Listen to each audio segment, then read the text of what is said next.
from the campus of Westfield State University. This is 89.5 FM, WSKB, Westfield. Support for the community programming of WSKB is provided by Westfield Bank. For more than 160 years, Westfield Bank has been an important community presence and commercial leader in the Pioneer Valley. With convenient full banking services in Westfield, West Springfield, East Longmeadow, Agawam, Feeding Hills, Springfield, Southwick, as well as Enfield and Granby, Connecticut, visit us on the web at westfieldbank.org.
Good morning, Westfield. It is 6:02. You're listening to WSKB 89.5 FM radio for the Westfield Masses and WCPC Cable Channel 15.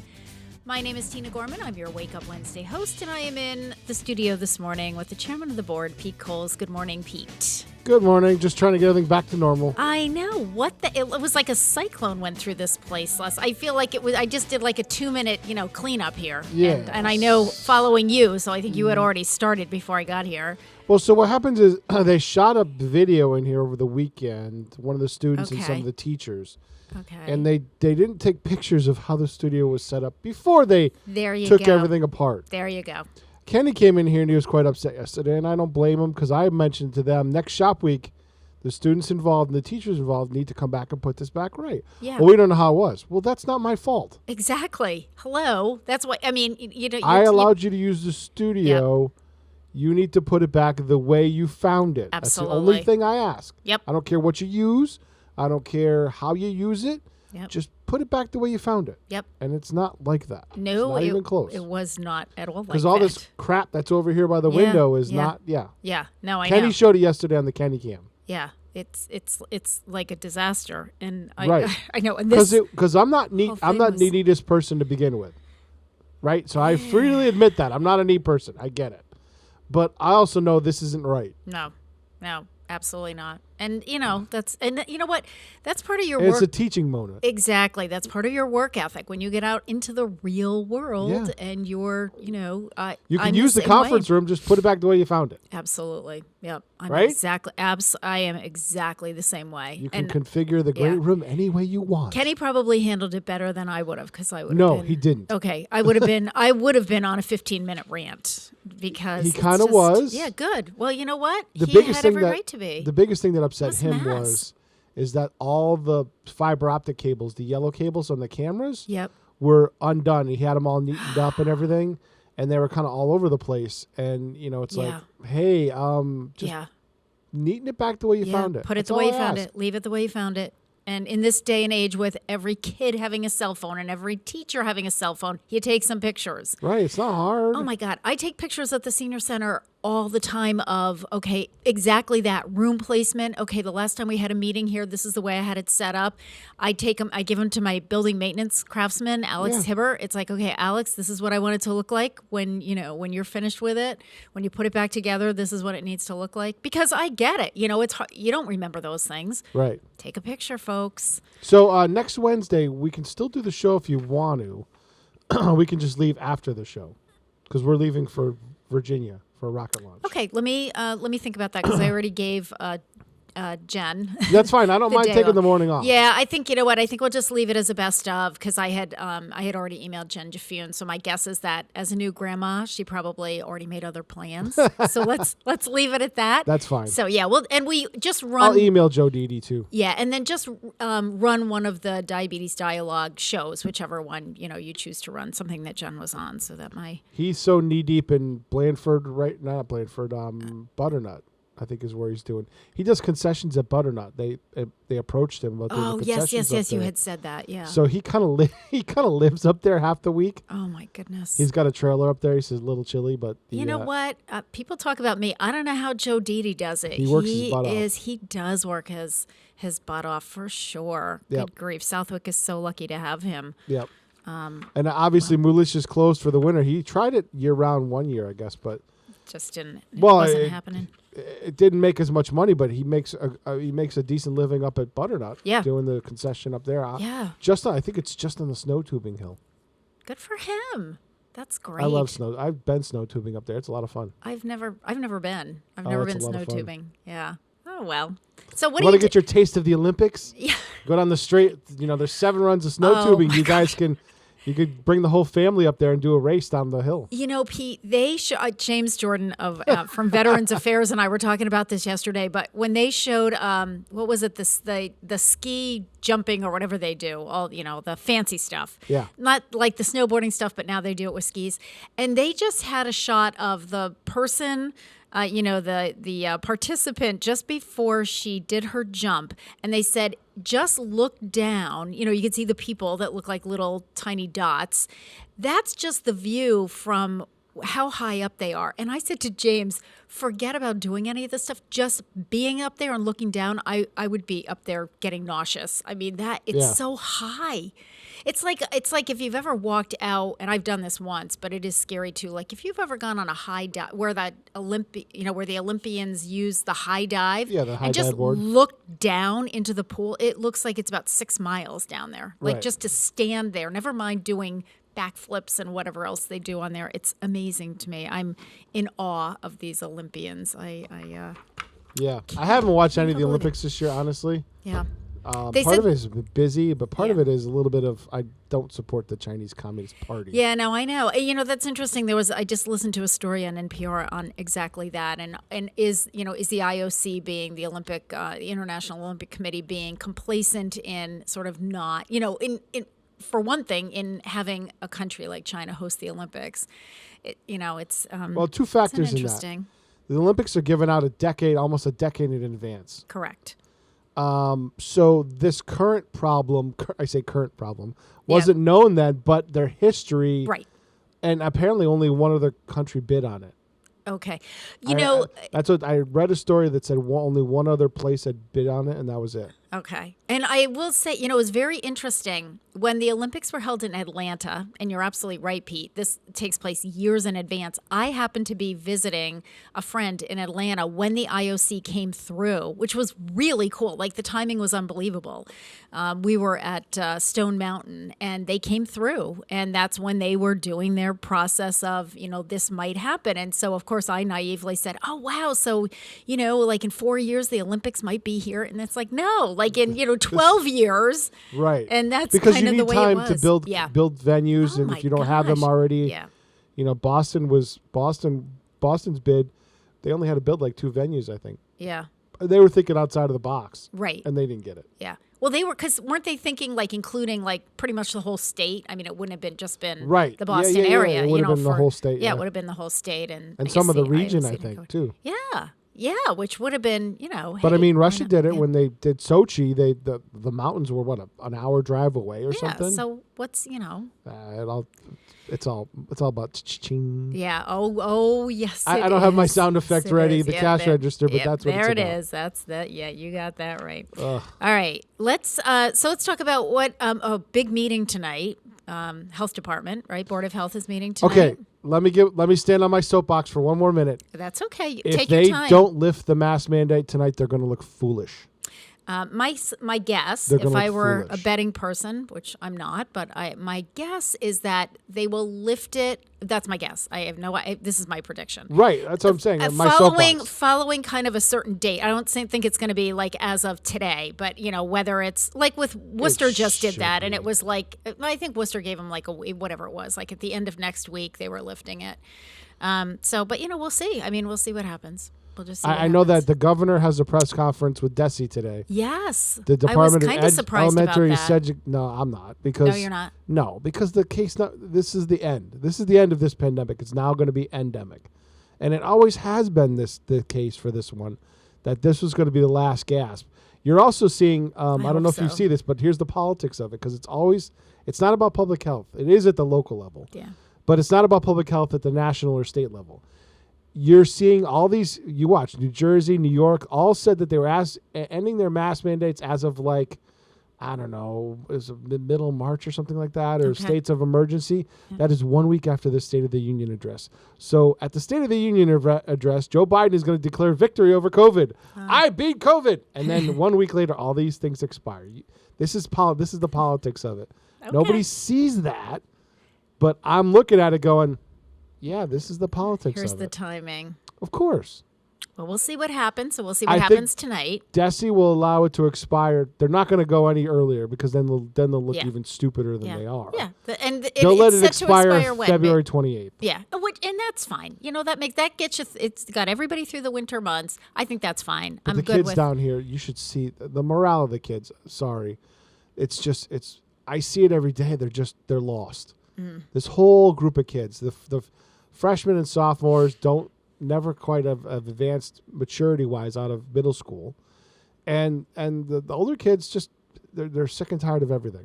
It's apathetic. Somebody It's I don't remember who, brutal. whether it was you, whether we talked about it on this show, or whether it was a teacher who told me that there are students, some, a lot, I'm not sure how many, that not only sort of miss that that time when they were doing remote learning and all that other Yeah. stuff. Some students just really didn't do well, and it isn't that they just kind of they're starting from I missed this 1 year. It's like I'm back 3 or 4 years Yeah. from where I started, Absolutely. and that's really, really difficult for teachers. It's just really It's tough on challenging. the It's just been teachers around here. horrible. I see it. And see it's it tough on every the day. students. I mean, if you feel like you've worked backwards, that is a recipe for, okay, you know what? Why bother? And it's not even much the learning part of it. It's the social interaction Well, part there's of that as well. Yeah, They've had I think it's both. none of it for a couple years. And Yeah.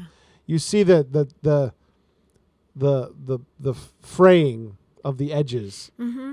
And it's just, I think removing the mask of the students would be a breath of, no pun intended, Fresh a breath air. of fresh air around this joint. Yeah. Because I think they need to see people's faces. Yeah. It's like everybody's become a faceless blob. Yeah, it is kind of, there's People don't the whole recognize people psychological anymore. piece. No. Oh my gosh. The guy People don't came, I recognize had people. we have the games room closed right now temporarily for February, and I had the person who services our pool tables come out, and I said, this is a great time. Room is empty. Like, let's make sure all 3 pool tables are balanced and all that other stuff. He came yesterday, and I happened to be at the front desk, and he said, can I? And Sandra asked him, are you here to see someone? Yes, Tina Gorman. And I said, oh, that's me. And he said, well, I'm here for the pool tables. I went, oh my God, Armand, is that you? I didn't even recognize him. Between the And mask that's and the become- glasses, and right. and I haven't seen him in a few years, but normally. He's got a very he's very expressionful. That's not even a word, but his facial expressions are Yeah, great. you can read his face. Yeah, and it was like with the mask on, And I Right. said to him, he was up there completely by himself. There was nobody else up there. I said to him, while you're doing this, I said, you can take your mask off. You're completely by yourself. There's nobody on this wing in this, on the floor. And he was like, oh, thank you. I said, but when you come back down, you got to put it back on. So Right. he did. But But these I are know. the things that Yeah, it's a little stuff. the unintended consequences. Let's just say that. Yeah, for sure. And I think, the other thing, Pete, is I think that the masks are certainly a visual reminder of, all of this stuff.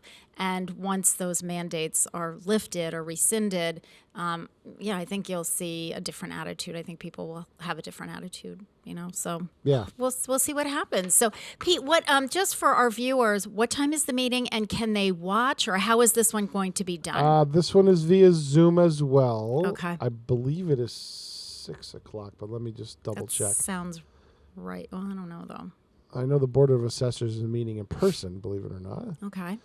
6 p.m. teleconference. And if you look on the city's website, there's a clickable link in the agenda. If you download the agenda, Okay. there's a clickable link for the Zoom. Okay. I don't know what they're doing for public participation, but I would think it would probably be 15 minutes. I think that's what they've done in the past. And according to the Westfield News, the mask mandate is not a separate agenda item. It's just rolled into the discussion on COVID-19 protocols. So if people Correct. are, if people Yes, are it's not an looking for agenda that, item, yes. but they obviously will be talking about it. So now, will this be televised on Channel 15 or Yes. no? Oh, it will be. Okay, so great. So people can tune Yep, into it'll be on Channel 15 and live stream. So I can watch it from home. WestfieldTV.org. Yep, Perfect. it'll be up on all the Okay. appropriate streaming and media channels. Yeah, I know a lot of 'Cause people it's the only are meeting interested. today. Yeah, good. And a lot of people are interested in it. So, we'll I don't think it's going to be a very long meeting.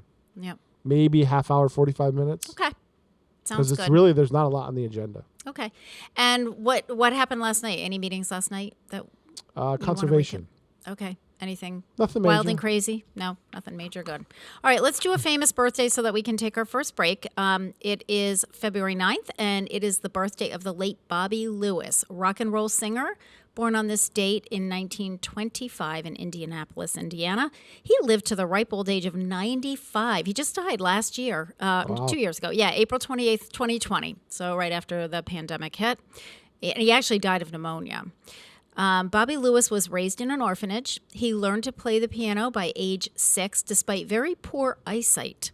Growing up with the influences of the pioneer blues musicians until the advent of rock and roll, Lewis began to build a musical career in the 1950s, initially working in carnival shows and then as a singer with the Leo Hines Orchestra in Indianapolis.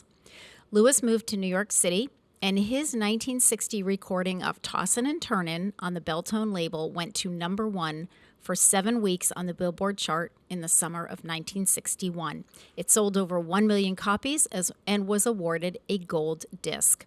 Later in 1961, Lewis had a second top 10 song, One Track Mind, his only other major hit record, again on Belltone, charting at number 9. Subsequent records were less successful. In a 2011 interview, Lewis said he had lived in Newark, New Jersey since 1980 and had become almost blind, but still performed occasionally. And again, he died of pneumonia at the age of 95 back God in bless. 2020. April 28th of 2020. So on that note, let's take a short break. It is 6:18. You're listening to WSKB 89.5 FM radio for the Westfield Masses and WCPC Cable Channel 15. We're going to listen to Bobby Lewis singing Tossin' and Turnin'. We'll be back. Baby, baby, you did something to me. I couldn't sleep at all last night, just thinking of you. Baby, things weren't right when I was tossing and turning and tossing and turning all night. I kicked the blankets on the floor, turned my pillow upside down. I never did before, because I was tossing and turning and tossing and turning all night. Jumped out of bed, turned on the light. I pulled down the shade, went to the kitchen for a bite. Rolled up the shade, turned off the light. I jumped back into bed, it was the middle of the night. The clock downstairs was striking 4. Couldn't get you off my mind.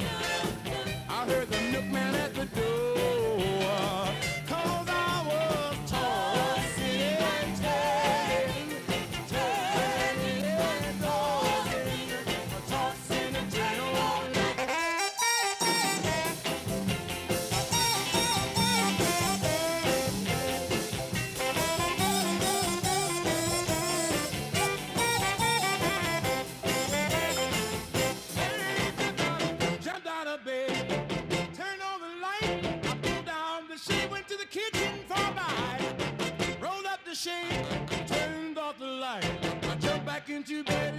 the middle of the night. The clock downstairs was striking 4. I couldn't get you off my mind. I heard the milkman at the door. Because I was tossing and turning. Hey, yeah, tossing and turning. Day, I was tossing and Support for community radio on WSKB provided by Westfield Electroplating. Employing over 140 skilled platers, painters, and technicians, Westfield Electroplating was founded in 1946 and was the first company in the country to achieve National Aerospace and Defense Contractor Program accreditation, proudly maintaining that status for over a decade. Westfield Electroplating provides over 50 quality finishes to meet your corrosion, cosmetic, or performance needs. On the web at www.westfieldplating.com or 413-568-3716. Westfield Electroplating, putting the finishing touches on technology. I'm Mark Auerbach. Join me every Friday at 8 a.m. for ArtsBeat, where you'll meet interesting actors, directors, designers, and musicians here in Western New England. Community Radio. 89.5 WSKB. Live from Studio 120 at Westfield Technical Academy, this is WCPC Channel 15 and 89.5 FM WSKB Westfield. Good morning, Westfield. It is 6:20. You're listening to WSKB 89.5 FM radio for the Westfield masses and WCPC Cable Channel 15. My name is Tina Gorman. I'm your Wake Up Wednesday host, and I'm in the studio this morning with the chairman of the board, Pete Coles. Good morning again, Pete. Good morning. So Mark Auerbach is doing ArtsBeat at, what time is that one? Is that at 8 a.m. on Fridays, and then he does On the Mark That's it. at various times on Wednesdays, depending on when the other Wednesday yep. hourly show is. Okay. So is now the show that I taped with Mark, is that going to be on this week? Today? I think so, yeah. I think so too, but I don't know what time, so we'll look that up. I think it's... Is that one on at 9? Yeah, I think he's coming in at 8 now. Okay. I got to check. Yeah. Very cool. I I know. think Eric changed his time. Originally it was 9 o'clock because that worked better for Kate, and then he was trying 9 o'clock, and I think he's swapping it. So Wait, who's Eric? Eric. from the Chamber of Commerce. Oh, okay. Gotcha. Chamber of Commerce week, second Wednesday. Oh, okay. Oh, good. I don't think I knew that. All right. Very good. Okay. So It was on hiatus for a long time. Right. Because they didn't have a director. Yep. And then I told Eric about it when he came in here to do Harry's show. And he's Yep. like, oh, that'd be great. I'd love to do that. Oh, So, wonderful. Yeah. Good. Oh, well, that'll be good. Yeah, it's good to get. That's good to get like a little update from everything going on. I mean, a lot of chamber members. So Correct. awesome. All right. So this is a really interesting birthday today. It is the birthday of the late Norman Shumway. He was a surgeon born on this day in 1923 in Kalamazoo, Michigan. He died on, this was kind of interesting, he died on February 10th, 2006, which was the day after his 83rd birthday, because born on the 9th, Okay. died on the 10th. Okay, but he was a really interesting person. Norman Shumway did his residency at the University of Minnesota under the chairman of the department and the chief of thoracic surgery. In 1956, he worked alongside future fellow transplantation pioneer Christian Barnard, and in the same year was awarded a surgical doctorate. Shumway spent many years training promising young residents of cardiology and cardiothoracic surgery at Stanford University. Shumway and Barnard crossed paths again in 1966 when Barnard visited Stanford. The United States legislation the following year in 1967 did not allow the acquisition of an organ from a heart-beating donor.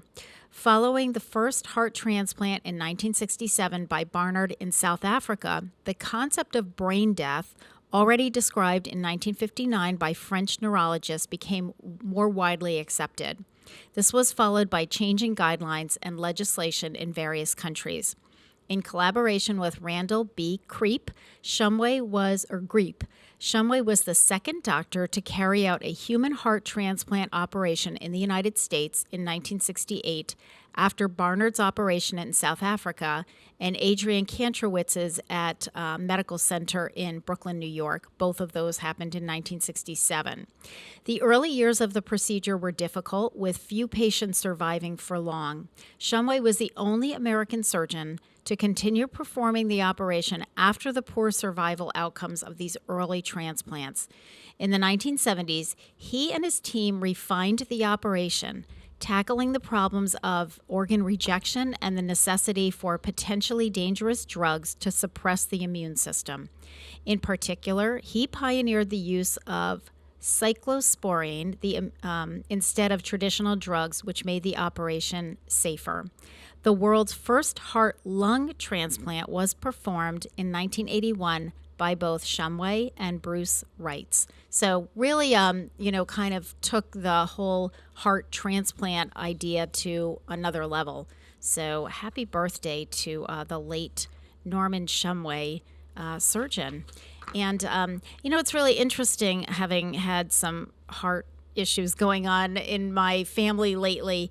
You think about how far we've come with cardiac surgery and what now is kind of considered routine. Bypass surgery is, it's get to the point where it's almost like same day surgery. I mean, it's really, it isn't, that's an exaggeration, but it is so much more common. And I can remember when I was in high school, my best friend's father, and I grew up in northern New Jersey, had a double bypass. And he had to, this was back in the 1970s, like the mid-70s, he had to come up to Boston to have that surgery done at that time. And he was, hospitalized for months. I mean, it was, such a big deal back then. And it's so, it's just considered so routine now. We've just come so far, and we're so lucky to have come that far, for those who it's a true lifesaver. So happy birthday to the late Dr. Shumway.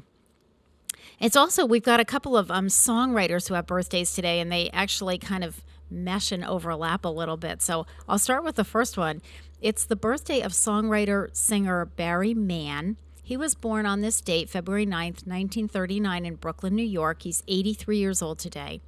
Barry Mann is an American songwriter and musician and part of a successful songwriter partnership with his wife, Cynthia Weil. His first successful song as a writer was She Say, Doobie Doom, that was the name of the song, a top 20 chart-scoring song composed for the band The Diamonds back in 1959. In 1961, Mann had his greatest success to that point with I Love How You Love Me, written by Larry Colber, and a number 5 scoring single for the band The Paris Sisters. 7 years later, Bobby Vinton's version would score in the top 10. The same year, Mann himself reached the top 40 as a performer with a novelty song co-written with Jerry Goffin, Who Put the Bomp, which parodied the nonsense words of the then-popular doo-wop genre. Despite his success as a singer, Mann chose to channel his creativity into songwriting, forming a prolific partnership with Cynthia Weil, a lyricist he met while both were staff songwriters. Mann and Weil, who married in 1961, developed some songs intended to be socially conscious. As of May 2009, Mann's song catalog lists 635 songs. That's how many he wrote. He has received 56 popular music, country, and rhythm and blues awards from Broadcast Music, Inc., and 46 million awards for radio performances numbering more than 1 million plays. The song You've Lost That Love and Feeling, co-written with Weil and Phil Spector, was the most played song of the 20th century with more than 14 million plays. I just think these stats are amazing. In 1987, Barry Mann and Cynthia Weil were inducted into the Songwriters Hall of Fame. In 2011, they received the Johnny Mercer Award, the greatest honor from the Songwriters Hall of Fame. So here are some of the hit songs that Barry Mann and Cynthia Weil wrote. Somewhere Out There, that was performed by Linda Ronstadt and James Ingram. We Gotta Get Out of This Place, The Animals. Walking in the Rain, The Ronettes. Here You Come Again, Dolly Parton. And Make Your Own Kind of Music, Mama Cass Elliot. to name a few. I mean, the guy wrote. You'd recognize like so many of the songs that he wrote, and I chose those just to kind of show the depth and the breadth of the songs that the singers that he wrote for. I mean, it wasn't just because some of the songwriters kind of predominantly wrote for one group or one person. I mean, he wrote for tons of them. So happy birthday to Barry Mann, songwriter, singer. All right, so let's take a short break. It is 6:29. You're listening to WSKB 89.5 FM radio for the Westfield masses on WCPC cable channel 15. So in honor of Dr. Shumway, who did so much with thoracic and cardiac surgery, we're going to listen to Billy Ray Cyrus singing "Achy Breaky Heart." We'll be right back.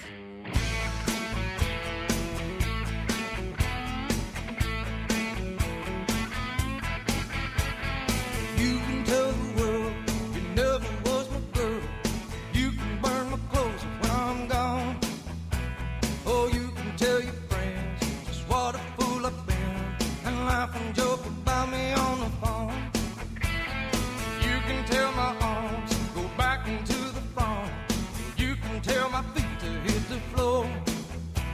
Or you can tell my lips to tell my fingertips they won't be reaching out for you no more. Don't tell my heart, my achy breaky heart, I just don't think he'd understand. And if you tell my heart, my achy breaky heart, he might blow up and kill this man.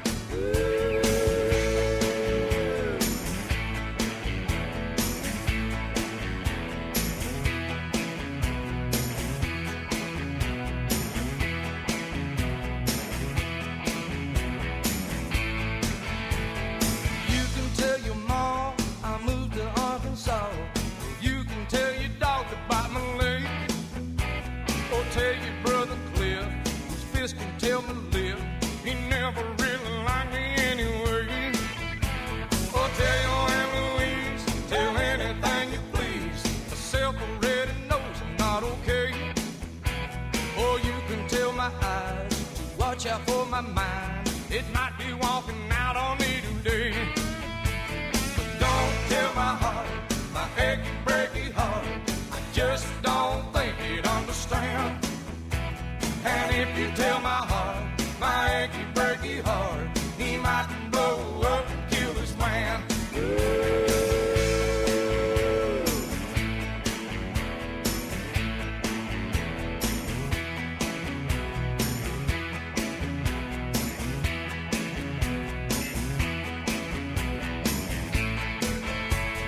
Don't tell my heart, my achy breaky heart, I just don't think he'd understand. And if you tell my heart, my achy breaky heart, he might blow up and kill his man.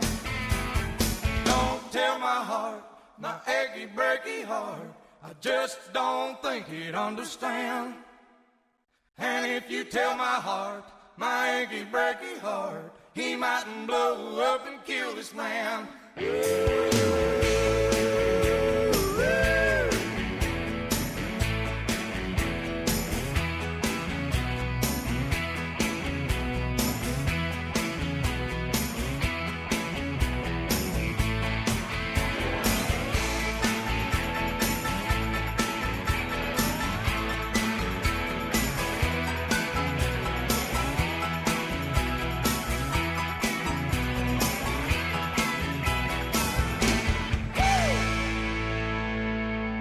Underwriting for the community programming of WSKB is provided by the Boys and Girls Club of Greater Westfield, serving the youth of the Whip City and surrounding communities since 1969.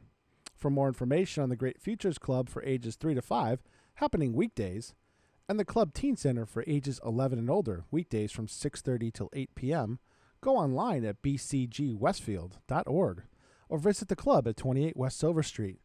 The Boys and Girls Club of Greater Westfield. Great futures start here.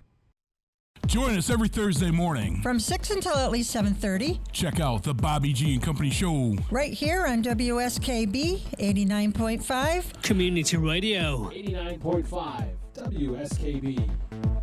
Live from Studio 120 at Westfield Technical Academy, this is WCPC Channel 15 and 89.5 FM, WSKB Westfield. Good morning, Westfield. It is 6:33. You're listening to WSKB 89.5 FM radio for the Westfield Masses and WCPC Cable Channel 15. My name is Tina Gorman. I'm your Wake Up Wednesday host, and I'm in the studio this morning with the chairman of the board, producer Pete Coles. Good morning again, Pete. Good morning. Does it feel like the heat hasn't come on yet? No, it's nice and it's fine in here. It's cold. Is it cold in maybe there? I'm cold. Yeah. Yeah. Well, yeah, I don't know. I don't know. And in the senior center, I find you can cross a line, and one room is you feel like you're in a meat locker, and the other room is nice and toasty. So I've learned where all the really warm, because my office tends to be on the cold side. So really, you have all that sunlight though. Yeah, and you know what I do, Pete? If my office is really cold, I'll open up my shades as high as they go because they are bright windows, and you're right, I do get that sunlight. Yeah. And that does help to warm it up. But I also find if I leave my door open at night as opposed to closing and locking my office door, because the door to all of the offices is closed and locked. It's so much warmer. It's as long as the heat is circulating. You're not getting the circulation. Yeah, on your exactly. Own room, So, but anyway, no, it's okay in here. It's comfortable in here. It's not hot by any stretch of the imagination, but it's okay. It's comfortable. Okay. All right. So I want to follow up. First world problems. I know, right? Exactly. We're gonna need. Hey, but you know what? Before I get into this next birthday, because this is an exciting one for me to talk about. We did a thing for Bobby G, and how's he doing? Is he back in business, or what are we doing he's now? He's not back to doing shows yet. He was thinking yep. about last week. He says, my body's still just not ready to do it yet. So okay. He's getting there. All right. Well, please Slowly send him our improving. best from all the other hosts, because Yeah. we know this has been a long recovery for him. Okay, it is February 9th. This follows the Barry Mann songwriter, primarily, a little bit of a singer, Carole King. Today is the birthday of Carole King, singer. right? A little bit, yeah. Songwriter, singer, born this date in 1942, also in Brooklyn, New York, and I think Barry Mann was also born. Yep, Brooklyn, New York. And Carole King is 80 years old today.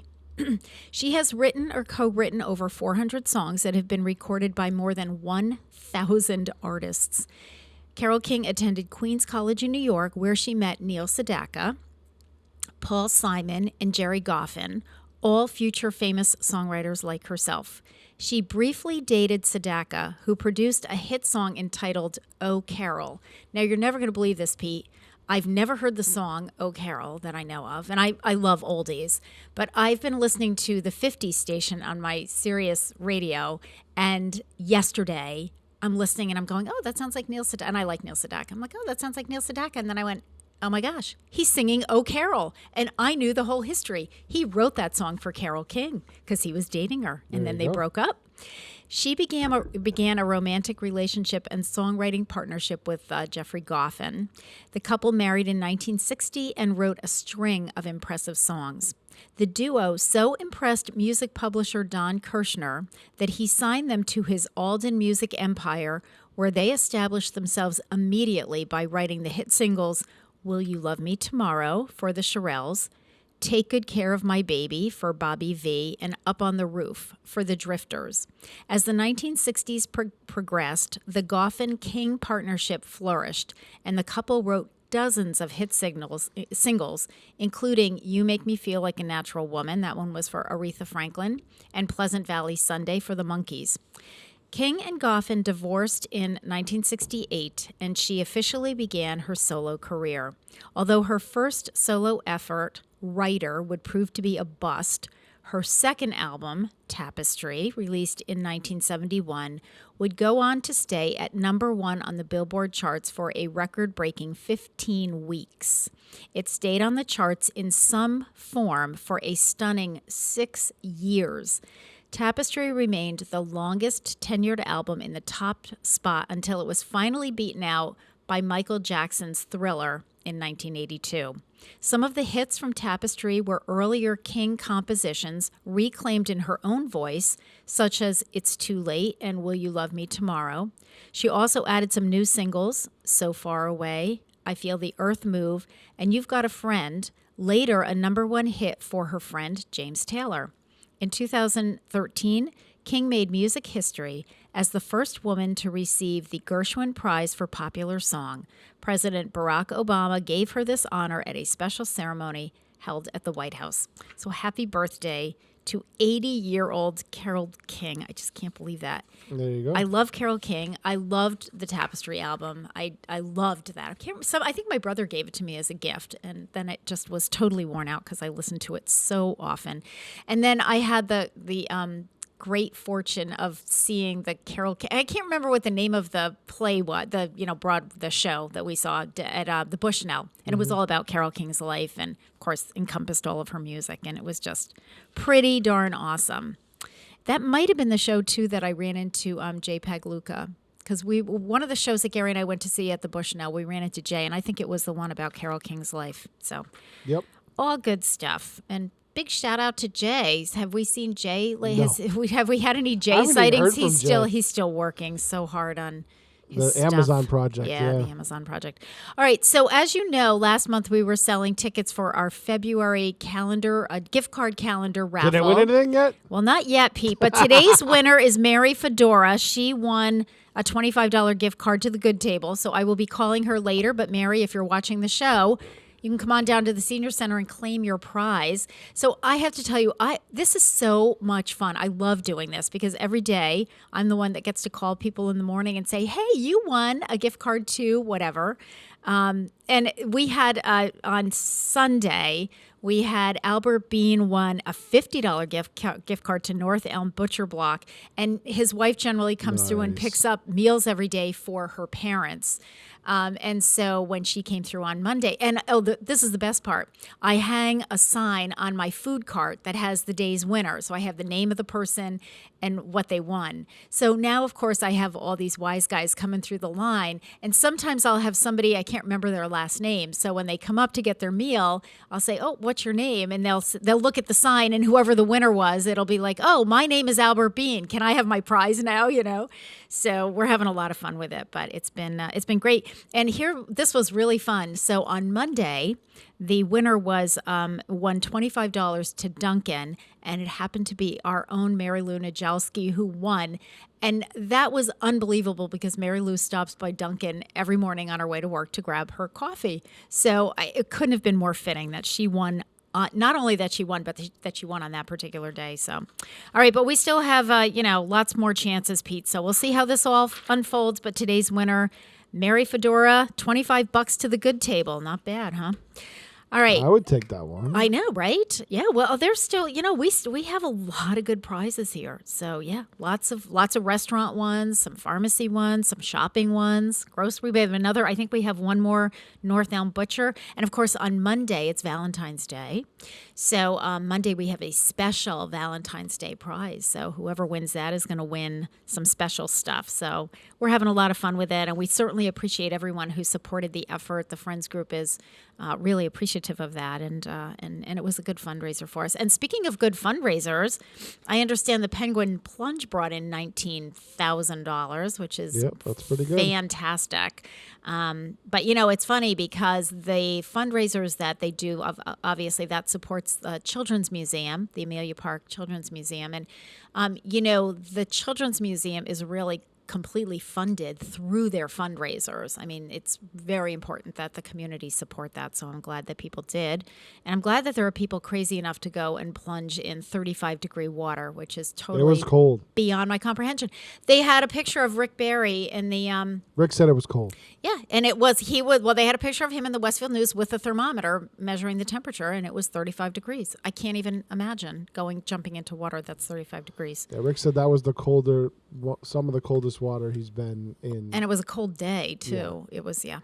So normally it doesn't stick to your clothes, don't start freezing when you get out of the water. Yeah. And he said they were freezing when he was getting out of the water. Oh, my goodness. Whoa. The problem, Patrick Barry and I are such wimps, and we have said all along, we'll support people who do it, but the two of us, it would take me until July to warm up. It would take me getting into a hot car in July that had been sitting in the sun all day and had black interior to warm up if I ever did the Penguin Plunge. I just can't even imagine. Okay. But, people do it.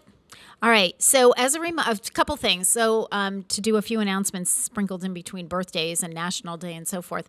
My guest second hour will be Jen Fernandez from the Thrive program. So we're going to be talking about good money habits. Jen is a financial coach with Thrive, which is an organization through the United Way of the Pioneer Valley. So we're happy to have Jen this morning. Also, a reminder, today is Brown Bag Food Distribution Day morning. So that will take place between 9 and 10 o'clock this morning. For those that receive a brown bag, please be respectful of that time frame because we are on a really tight schedule in the morning with curbside. We have to once we're done with brown bag at 10 o'clock, we have to get the tables in. We have to get everything switched around. We have to get everything ready for lunch because, before 11 o'clock, we're rolling out our lunches. So just please be respectful between 9 and 10. As always, a shout out to the allied health students here at Westfield Technical Academy. We had a rookie student come in, Pete, and join us yesterday because the students come over noontime the day before brown bag they're the ones that load all the bags. So, the food comes in it's just in boxes and, then we have this assembly line. And the students have been helping us all year. And we've all decided that we're not really sure what the heck we're going to do when summer rolls around and we have to do this ourselves because they are fabulous. We had, I think, 5 students yesterday. We'll have 3 students helping us today. We had one rookie and she did great. The other ones, showed her the ropes and so thank you to the students. All right, we have a few, and I'm saying a few because there are very few tax appointments left for the AARP Tax Assistance Program this year. I do want to emphasize, because of course we're running into this issue, I want to emphasize for people, before you call us and say, I want to schedule an appointment to have my taxes done, please understand what the process is. And there's no wiggle room here, folks. There are no exceptions to this. It's a same-day drop-off pickup. So you drop off your tax materials between 9 and 9:15 in the morning. No wiggle room for that, folks, because there has to be an AARP tax aid volunteer there to receive those documents. They have to either witness it or take the documents themselves. So it's not like you can just drop it off with one of my staff members. Right. Because there has to be a chain of custody. Exactly. This is all, per the IRS and AARP, because they're leaving the documents, you're leaving them with the AARP, so they are responsible for them. You have to be available throughout the day because this is all done over the phone. So you're dropping off your documents. Then the tax aid, when they get to yours, and again, folks, it's like, oh, are they going to do mine first thing? Are they going to do, I don't know when they're going to do yours. They don't know when they're going to do yours. So you have to be available all day. If you get the call first thing in the morning, it means they did yours early, and so good for you. Then you're free to do whatever you want, but they may not get to yours until 2 o'clock in the afternoon. You have to be available by phone, and then you're going to be picking them up same day because we have to, first of all, you have to pick up the documents you dropped off in the morning because they're private documents. But also, the tax aid volunteers will not submit your return electronically until you have signed off on it. So there's a pickup process. So you really have to be available that whole day of your appointment. So, I have people saying, oh, can I drop it off the night before? The answer is no. I work, so I'm not really available by phone. Can they just leave me a message? The answer is no. I mean, I can't make it any clearer. It was all spelled out in the newsletter. If you can't meet all of these requirements, then we're not the place to have your taxes done. You're going to have to take them to H&R Block or have a family member do it or Liberty or something. Right. But, this is the way it is. It's just, there are a lot of guidelines and mandates. And if you think it's restrictive from your end as the participant, we've got a lot of mandates on, physical distancing and, internet access, all this other stuff that we've had to put together. So it is a well-oiled machine, but you need to be able to follow all the guidelines. And if you can't, please don't call and schedule an appointment because by the time we get to, reminding you of all this in writing 16 times, then you've already taken up a spot that we're going to now have to try to schedule somebody else into. Right. But if you can meet all the requirements, and most people can, we do have a few appointments left. So call us at the Senior Center at 562-6435. You will be directed to the tax assistance voicemail, and you're just going to leave your name, address, and phone number, and we will get back to you. We say within 2 weeks, but honestly, it's within a few days, and we'll schedule that appointment. Okay, we have masks available. They look like this at the Senior Center, courtesy of the Health Department. So feel free to stop by the Senior Center. We'll give you a package. There are 5 disposable masks. They are the KN95 masks, but there are 5 in a package. And we'll also be giving those out today with brown bags. You'll get your food and your masks. We're really excited that that nursing services have returned to the Senior Center. Evelyn Bristol, RN, through the Health Department, is now housed at the Senior Center in our wellness office. We love her. She is a fantastic addition, even though she technically works for Joe Rouse. She's, bodily, she's with us over at the Senior Center, and jumped right in. She's one of those people, Pete. We were all working on brown bag food assembly yesterday with the students, and Evelyn came in and said, "This looks like something that's really interesting. What are you doing here?" And so we told her, and she said, "Can I help?" And I said, "Absolutely. Here, grab a bag right here. Stand next to me and do this." So Evelyn is available by appointment. She has started seeing some of our seniors who are really excited about that. Just call the Senior Center, set up an appointment. She's fairly flexible, but she also obviously has responsibilities through the Health Department, so she's not always in the office. So we're not really doing drop-ins right now. So just schedule, just give her a call. Easy enough. Yeah, easy enough. 562-6435. So that's that. And all right, I think we're going to take a break. Valentine's Day is coming up. We haven't really talked much about that, but Valentine's Day is coming up on Monday. So make sure, today's only Wednesday, you still have 5 days. Get your card, whatever you're going to do, something special for the person who you love in your life.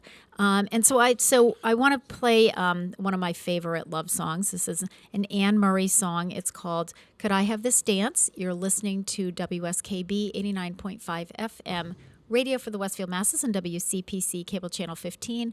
We'll be back.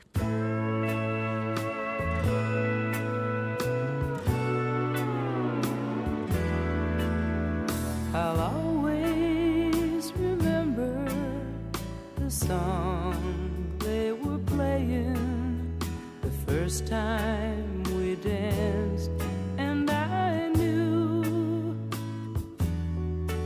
as we swayed to the music and held to each other, I fell in love with you. Could I have this dance for the rest of my life? Would you be my partner every night? When we're together, it feels so right. Could I have this dance for the rest of my life? I'll always remember that magic moment when I held you close to me. As we moved together, I knew forever you're all I'll ever need. Could I have this touch for the rest of my life? Would you be my partner every night? When we're together, it feels so right. Could I have this dance for the rest of my life? Could I have this dance for the rest of my life? Would you be my partner every night? When we're together, it feels so right. Could I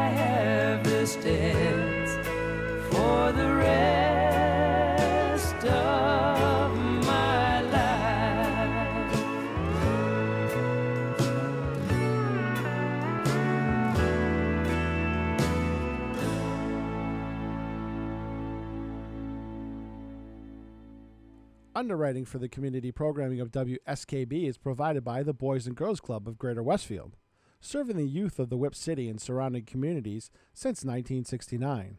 For more information on the Great Futures Club for ages 3 to 5, happening weekdays, and the Club Teen Center for ages 11 and older, weekdays from 6:30 till 8 p.m., go online at bcgwestfield.org or visit the club at 28 West Silver Street. The Boys and Girls Club of Greater Westfield. Great futures start here. Hi, it's Bob Plass, and I have Wow, It's Tuesday, every Tuesday, 6 to 8. Wow, it's Tuesday. Community Radio. 89.5 WSKB. I did it! Live from Studio 120 at Westfield Technical Academy, this is WCPC Channel 15 at 89.5 FM, WSKB Westfield. Good morning, Westfield. It is 6:54. You're listening to WSKB 89.5 FM radio for the Westfield masses and WCPC Cable Channel 15. My name is Tina Gorman. I'm your Wake Up Wednesday host, and in the studio with me this morning is Pete Coles, the chairman of the board. Good morning again, Pete. Good morning, and Chamber Chatter will be following you at 8 o'clock. Perfect. Okay, very good. So listen, I threw this birthday in there just for you, Pete. It is the birthday of Peggy Whitson, biochemistry researcher and astronaut. You know, anything that has to do with space, Pete. Got to throw it in there for you. Yep. Born on this day in 1960 in Mount Ayr, Iowa. She's 62 years old today, so she can collect Social Security if she really wants to. Just saying. Peggy Whitson's first space mission was in 2002 with an extended stay aboard the International Space Station as a member of Expedition 5. On her second mission, she became the first female commander of the International Space Station with Expedition 16.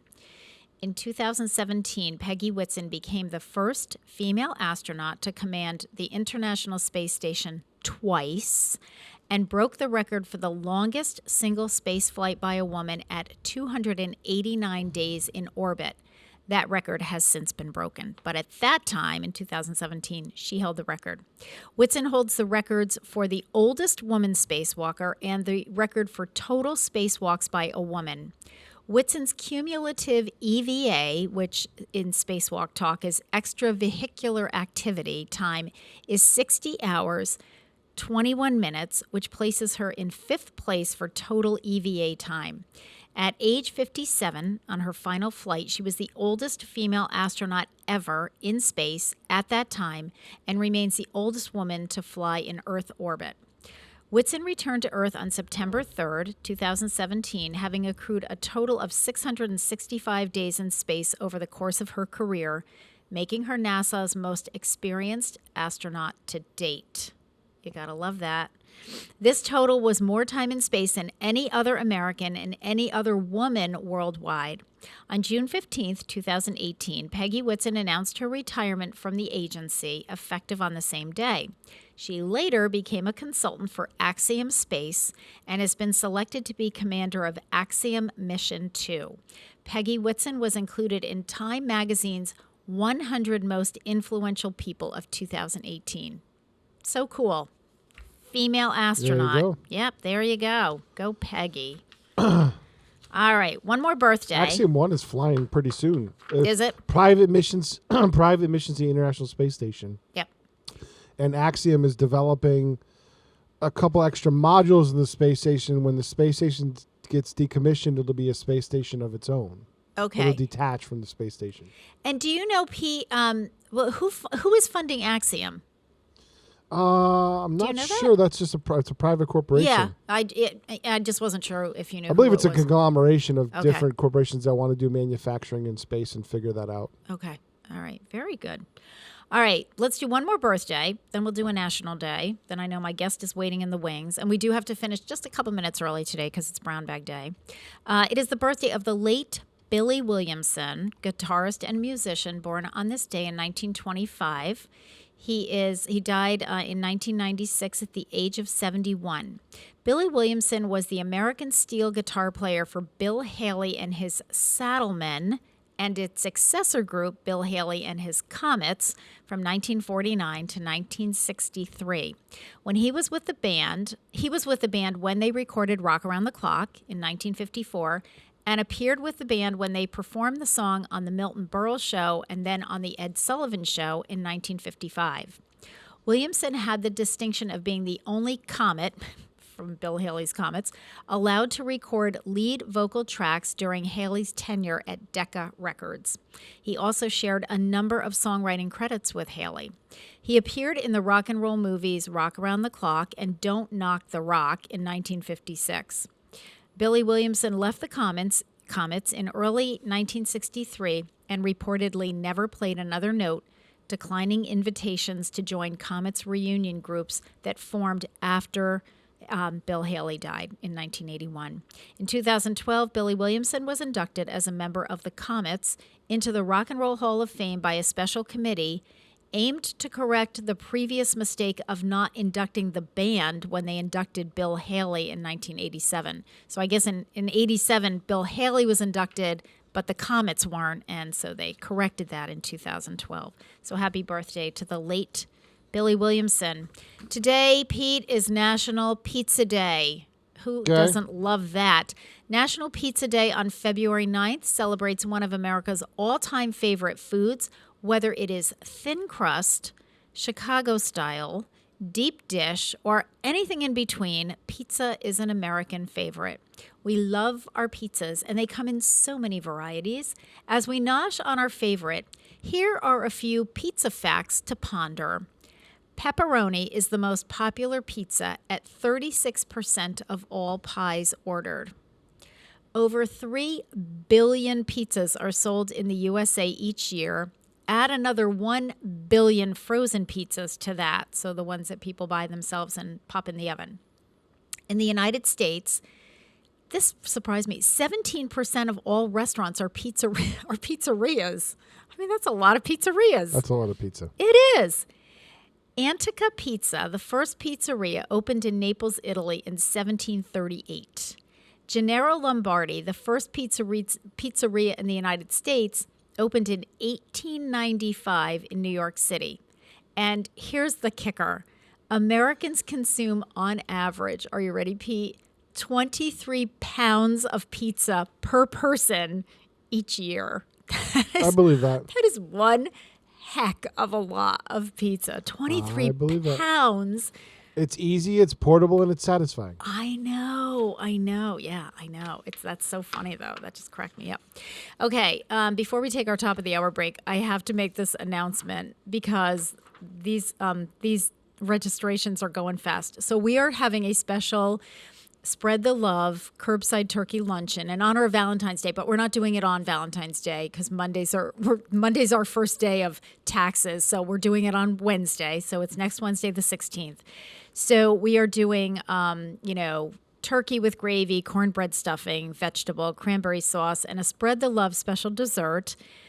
We started taking reservations on Friday, and we're almost sold out. We have over 200 people have signed up for this. So we really, honestly, just have a few meals left.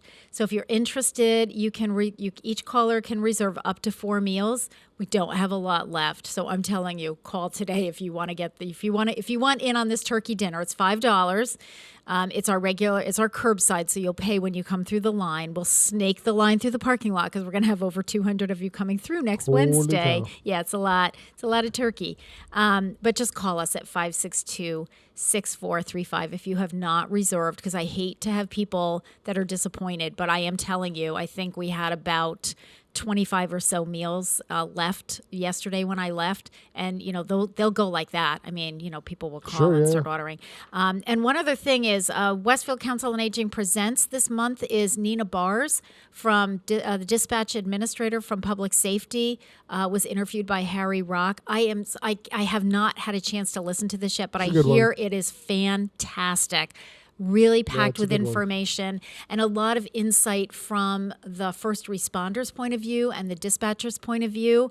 And since I had 2 incidents at the senior center last week, one of which we had to call 911. I have this appreciation for what the information that they're trying to get on the other end. So those are aired. Pete airs those on Channel 15 on Tuesdays at 2:45. And generally Thursdays. And generally Thursdays at the same time, which is great. And also for those of you with YouTube, you can certainly also watch that on YouTube. So, all right, having said all of that, it is 7:03. You're listening to WSKB 89.5 FM radio for the Westfield masses and WCPC cable channel 15.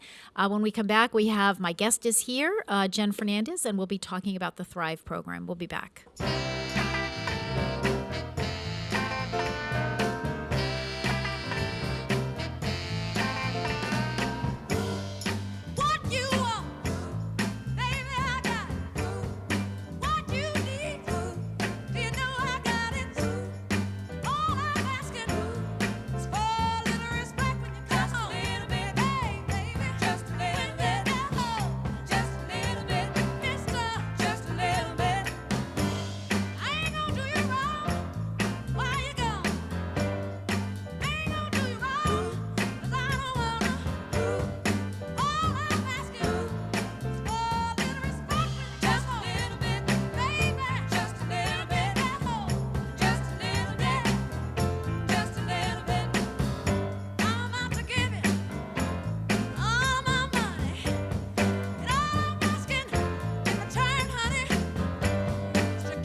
Support for the community programming of WSKB is provided by the Dunkin' Donuts shops of Westfield and the Sardinia family. It's nice to know that even as the world changes, Dunkin' Coffee remains the same at 7 convenient locations throughout Westfield. Underwriting for Community Radio on WSKB is brought to you in part by Rockies.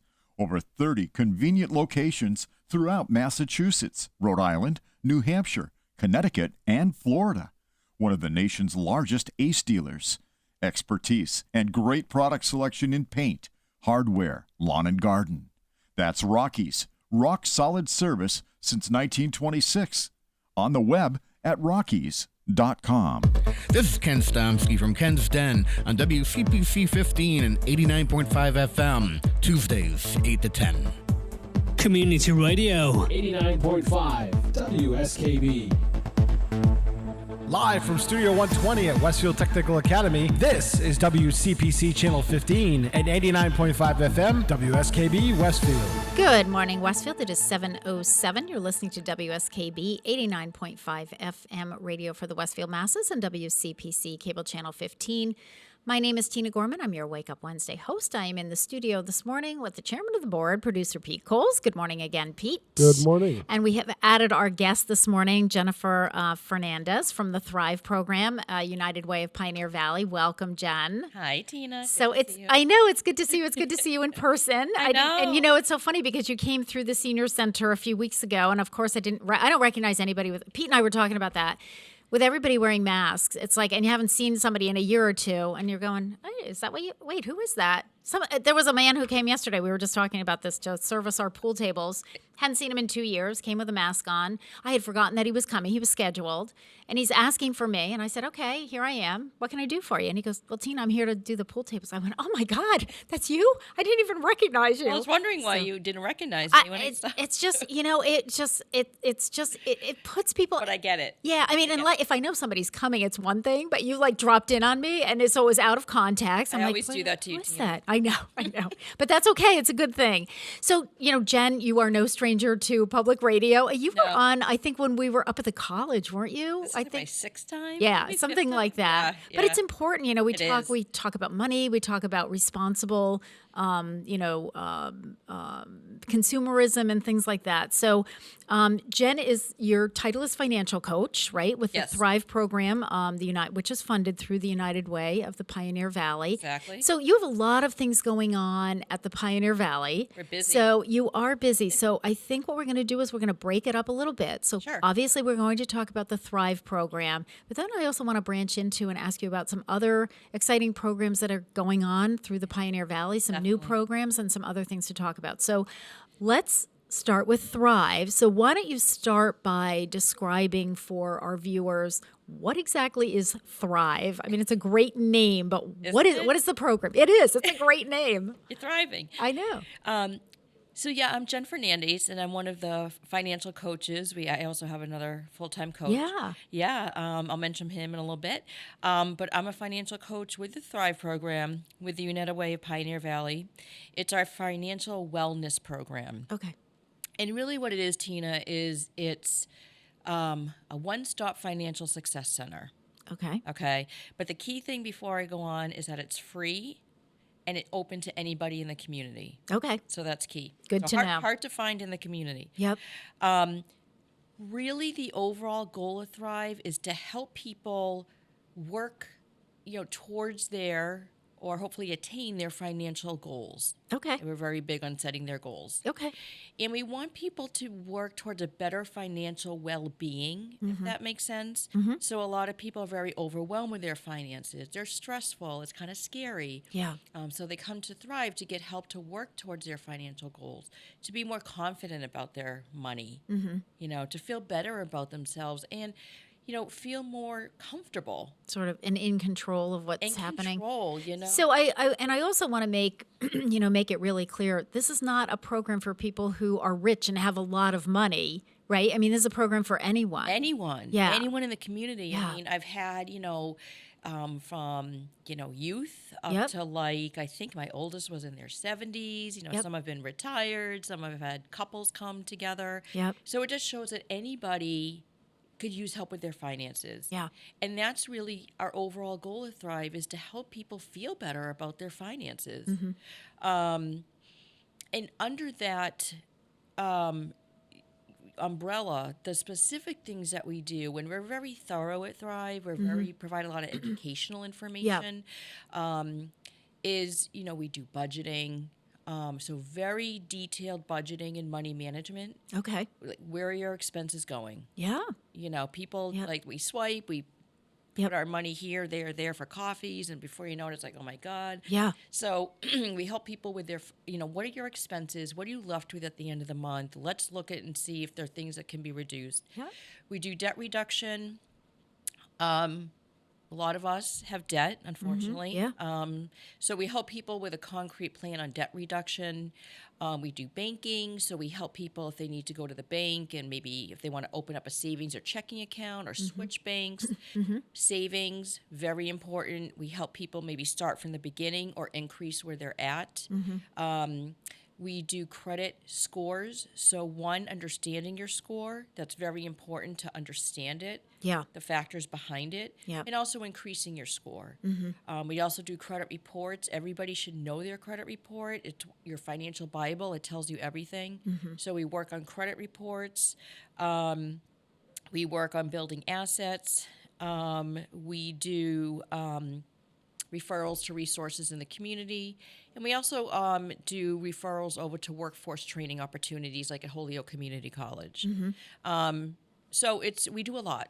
Yeah, you do a lot. Do you find are there certain issues that seem to come up more than other issues of where people are struggling, Jen, or is it kind of across the board?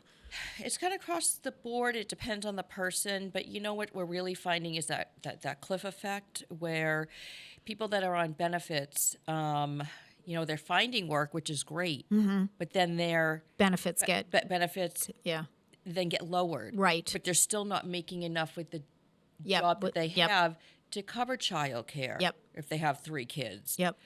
To cover, food. Yep. Housing. Yeah. So I've done actually some more training on the cliff effect, and it's very, very common. Yeah. And my clients get stuck between a rock and a hard place. They want to be independent and have a job. The benefits start to fall.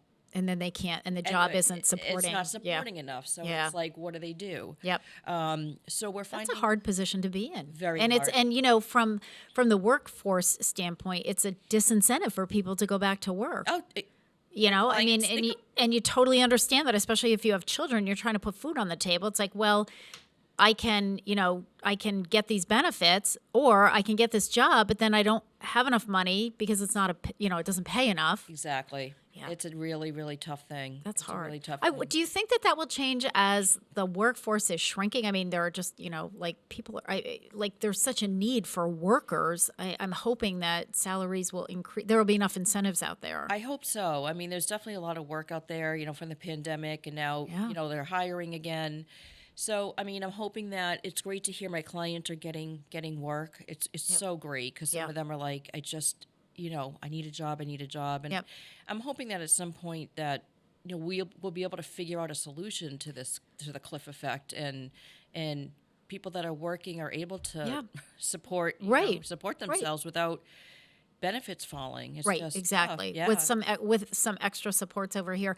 One of the things that we find, Jen, with the population that I work with older adults, is that sometimes you have a couple and one person has handled the finances throughout the entire marriage. Exactly. And if that person is the one who passes away first, the spouse that's remaining is stuck with, you could have somebody in their 70s or 80s who's never written a check or doesn't know even what's in the account or how. I mean, that is just so difficult. It is. And I've had that happen. Like if couples come in like, oh, he does. He does all of this. So a lot of people come to me, Tina, knowing what they need to do. What they don't know. Right. They know what they don't know. They know what they don't know, but they don't know how to do it. Right. So they come to Thrive, and they have, and I'll talk a little bit later about our coaching model, but they come to us and it's like, okay, I have someone that's going to work with me. Mm-hmm. They're going to work with me in the goals we do. We do goal setting on the goals that I want to work on. Yeah. And like I said, Thrive is just, we're very detailed. We provide a lot of educational information. We take the time to really work with our clients. And it's, to get that again for free in the community is just... Yeah, it's amazing. Pretty amazing. It is amazing. And, it's really what people need. It's that educational component. It's the old saying, hand a man a fish, teach a man to fish. And that's really what it's all about. Exactly. But, money management, I think in general, can be incredibly overwhelming. And I think part of the reason that it can be overwhelming is that you're also in survival mode, So, I mean, it's not like, oh, yeah, it would be nice to know how to do that. And, someday when I have the time, I'm going to learn. Well, no, you feel like you're pretty desperate. Like, I need to learn this right now because I got to put food on the table for my family, or I've got to pay my rent, or, whatever your circumstances are. Exactly. And that's, when I'm talking about the budgeting and money management, I mean, all the pieces are important, the savings, the debt reduction, they're all important. But the budgeting, everything intertwines somewhat in your financial world. And the budgeting and money management is just so huge. Mm-hmm. Because when we get that budget sheet out and we go through all your monthly expenses, it's very eye-opening for a lot of clients because like, oh my God, my dining out is $200. Yeah. Or I'm getting coffee every morning wherever, and it's costing me, I didn't really think about, $2 a day. Yeah. On a limited income. Right. Multiply that out. You multiply that out or over the year. Yeah. So we really work with clients to really, for the first time, a lot of them, looking at your expenses thoroughly. Mm-hmm. And if any expenses can be reduced, it doesn't mean you can't dine out, but we're trying to help clients. Well, we probably could reduce this though. Yep. The money you're saving from reducing that expense Yep. can be reallocated to a priority. Mm-hmm. And they don't, not to Yeah. their fault, but they don't Right. they don't think that way. Right, exactly. And they come to Thrive and we're like, let's Yeah. get this done. Yeah. Let's work on this. It's really interesting to me, Jen. Did you, is there a bit, or I don't know if the United Way has kind of tackled this issue or anything, but is there anything being done in the schools, like in the public schools with younger people to set them on a path? I mean, it's interesting. When I was in high school, I took a class and it was an elective. So it wasn't, but to me, it should not have been. And it was exactly on this. Everything that you're talking about was all just this, it was like basic life skills. And I don't remember what the class was called. And the guy that taught it was just fantastic. And we would, he taught us, here's how you, balance a checkbook. Here's how you do this. This is why it's important here's how you do a budget. To even just figure out like your housing expenses, what percentage of your income should go to housing. I mean, I had a senior that Karen Noblet, my senior benefits coordinator, and I were working with. 90% of his monthly income was going to his housing expense. That is outrageous. That left him 10% for everything else. That's the thing. Food, clothing, everything. And this was not a person who was living high on the hog or anything, but I was like, you can't spend 90% on housing. We got to fix that. Yeah. And Tina, I never had that at all, like in high school at all. And I went off to college, and let me tell you, you're prey at college. They know you don't know anything about credit. So I opened a credit card, I'm like, this is great. The bill came, and I'm like, I literally knew nothing about credit cards. It's like, now what do I do? Now what do I do? And then you look at the minimum. Oh, okay. Well, I owe $35. Okay, well, that's not bad. And now you're racking up that. I feel like I used to teach at Springfield College. And, when we did like freshman orientation, the credit card companies were all there. They had tables and booths and everything. And I've seen more college kids get in trouble exactly for that, Jen. Exactly. It's like, oh, this is nice. Oh, this is free, and I get to just spend money all over the place, and no concept of, well, the monthly bill comes. Oh, okay, then I just have to pay this minimum. In the meantime, they're racking it up to whatever their credit limit is, and all of a sudden, mom and dad are saying, "Oh, you have a bill for like $8,000 because that's what your spending limit was, and you maxed out in 6 months."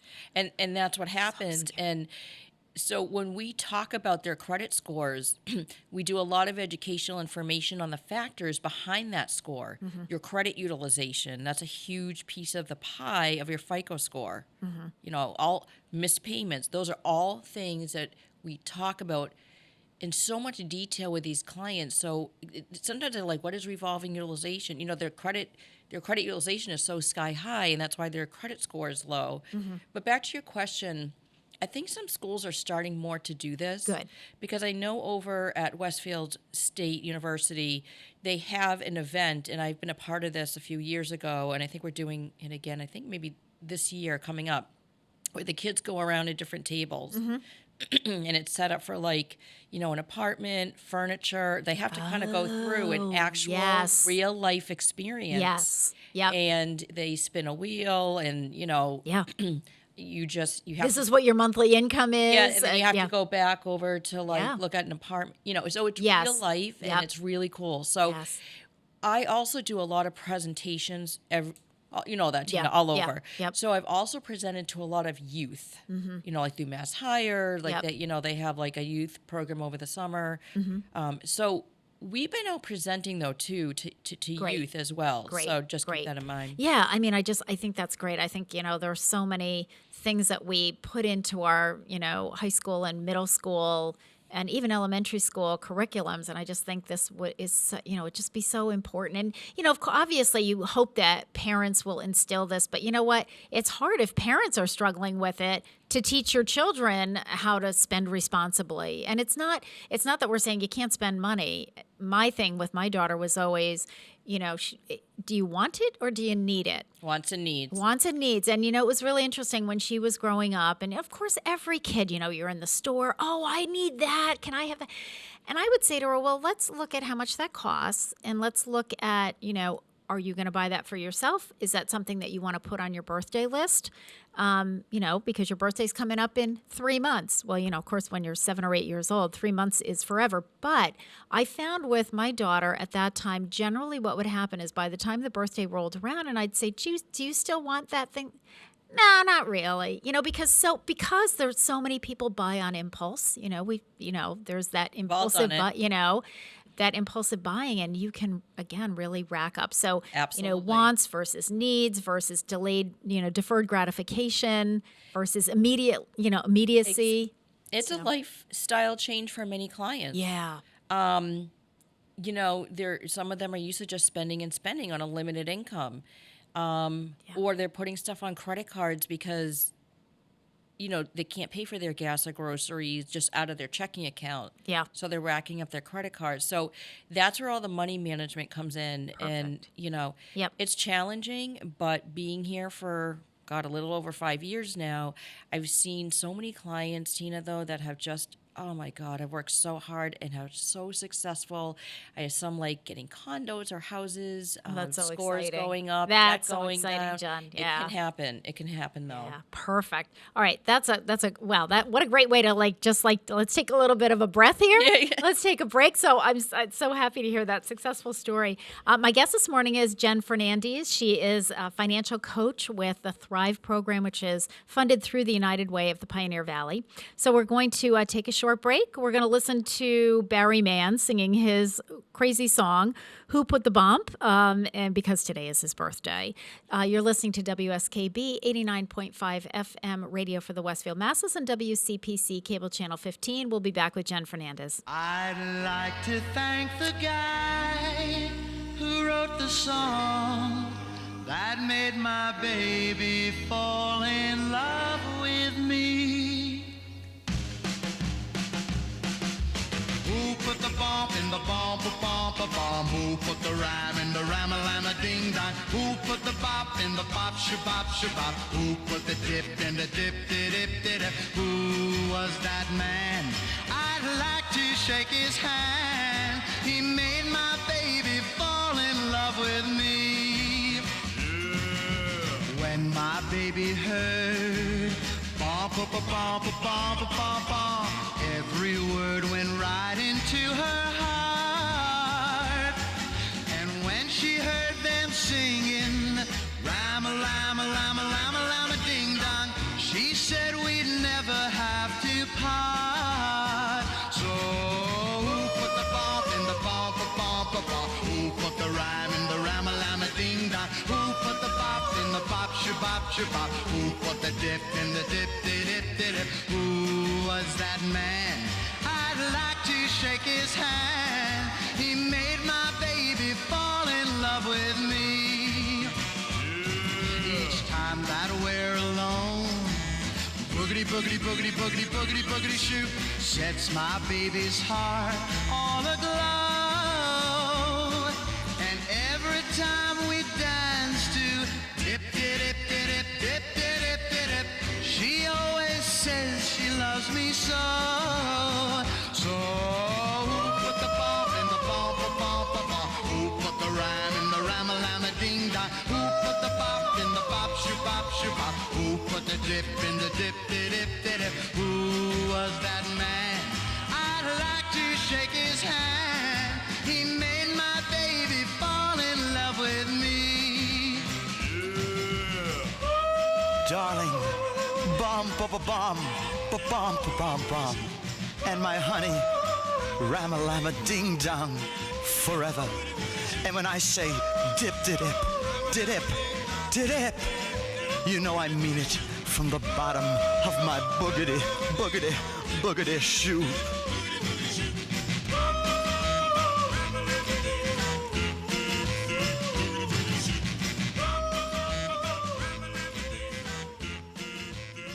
Support for community radio on WSKB provided by Westfield Electroplating. Employing over 140 skilled platers, painters, and technicians, Westfield Electroplating was founded in 1946 and was the first company in the country to achieve National Aerospace and Defense Contractor Program accreditation, proudly maintaining that status for over a decade. Westfield Electroplating provides over 50 quality finishes to meet your corrosion, cosmetic, or performance needs. On the web at www.westfieldplating.com or 413-568-3716. Westfield Electroplating, putting the finishing touches on technology. Listen to me, Michael Buster McMahon, Mondays 8 to 10 a.m. to learn the stories behind your favorite songs. Or don't. I'm not the boss of you. Community Radio. 89.5 WSKB.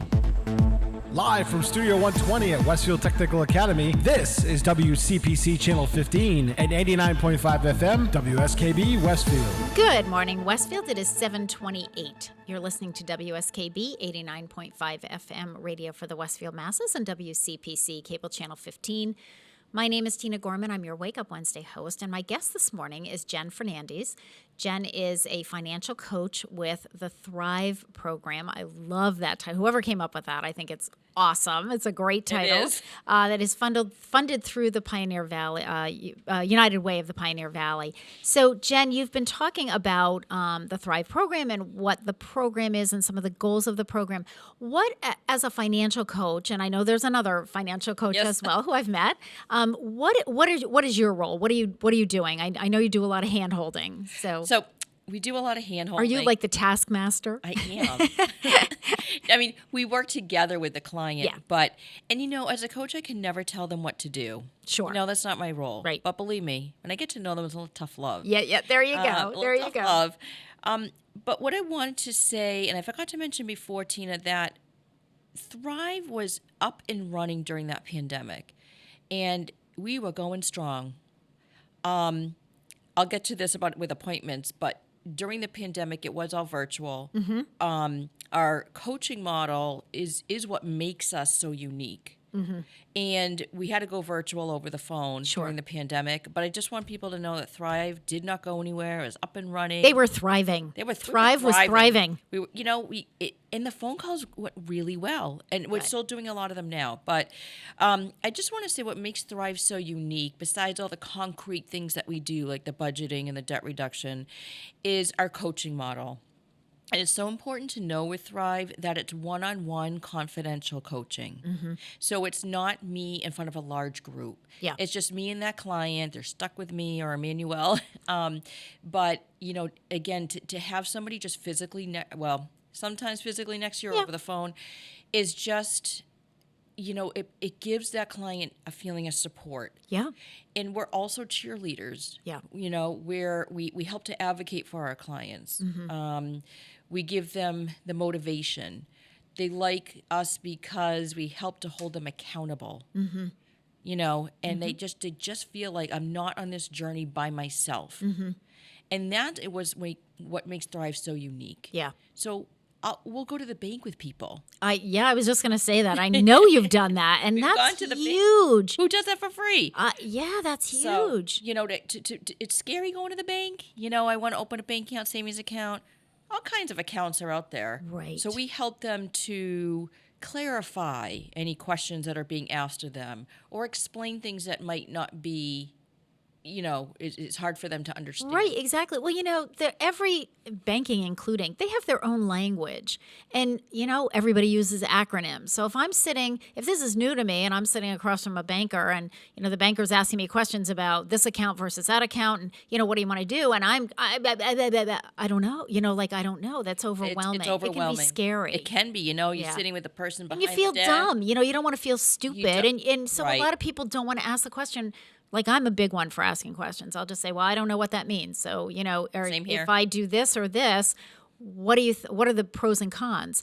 Most people are more than happy to explain, to talk that out with you and say, oh, okay, well, if you do it this way, these are the benefits, but this could be the problem.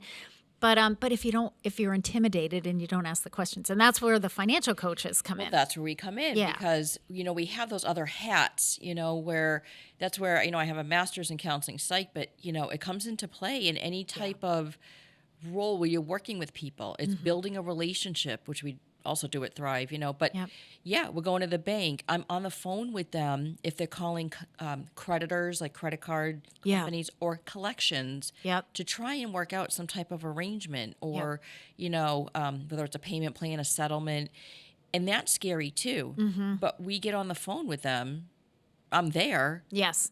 And I'm advocating for this client. Yep. I'm saying, I'm repeating what that creditor is saying. Yep. So what you're saying is XYZ. And so, I've gone to utility companies, like Holyoke Gas and Electric or Westfield, and be like, you know what, we can do this over the phone, but we're in Thrive. This is the time. Let's go in person. I'm going to go with you.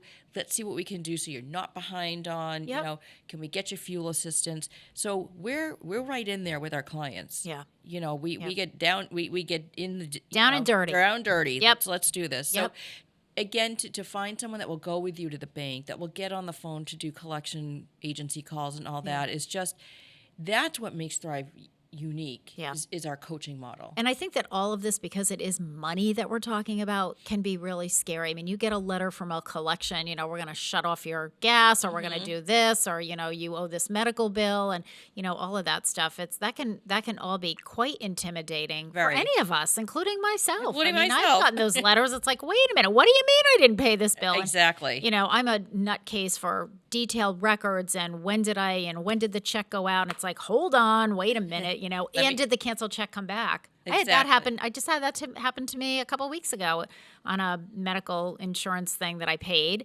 And, then I got, this is your second bill. I'm like, wait a minute. And not only did I know that I paid it, but it came through as, canceled check for my bank statement. I was like, no, not my issue. Yep. So sometimes you got to advocate, you got to, absolutely. And that's what we help them do is, and a lot of them, have, bills or things in collect. They don't even open. Yeah. And I've been there too with my student loans. Where I let them sit because I can't even face it. It's like, I can't even deal with this. I can't even deal with the thorn in my side. So some of them come to us just literally so overwhelmed. They don't know where to begin. And we really help them with the organizational piece as well. Yeah. And really helping them. That's huge with finances. Let's open the bills. Let's get it organized. Yeah. And you feel better. Yeah. Okay, I know where this is and I know where this is. Yep. We also, Tina, use tools as well, like spending tracker sheets to help with the expenses. Okay. And knowing exactly what you're spending each day on what. Yep. We have like bill calendars. So we have actual concrete tools that a lot of my clients are using that they really help because it's concrete, it's visual, it's right there, and we go over it together. And it kind of keeps them, Yeah. Yeah. Well, it's on track. And on track and also accountable to themselves. Accountable to themselves. Because I mean, the main thing is that ultimately you want to be able to phase out as the financial. Fly on their own. You've now taught them. You have all the tools. I mean, that's the end goal for any teacher. Whatever is that you've taught them this, and they are able to we want fly them on to their own. fly on their own. Yeah. And we that's why we give them the information and provide the educational information and all the detailed stuff that we do, so that they can. There's no end date to this program. They can go on and on and on if they want. Yep. But when they do feel ready to leave, that they can take away with them what the coaches have provided for them. Yeah. And hopefully, as parents, start to instill those same things with their children. So you're hoping that there's this ripple effect, And I think there is. I think so. I think so too. A lot of clients or moms will say to me, "You know what, Jen? I want my children to see what I'm doing. Yeah. And I want them to see how I'm now in control of my finances. And I want to be able to teach them what you're teaching me." Yep. So it is a ripple effect. It's so funny, Jen. My parents, in so many ways, my parents were way ahead of their time, I think. But when we were very young, they opened a savings account for each of there were 4 kids in my family, and the rule was if we got money as a gift, and it didn't matter whether it was $1 or $5. This is of course back in the 60s, right? So half of whatever we got went into that savings account. And so, and I can remember friends of mine, you get like $5 for your birthday from your grandmother or something like that. Well, in my house, $2.50 went in that savings account. When I graduated from high school and then I went to college, and going into my senior year in college, I bought my first car with the Wow. money that I had saved for like 14 years with, $2.50, That's up. $5, $10, whatever it was. It was that account. I had to borrow some money from my parents, but I was able to pay that back fairly quickly.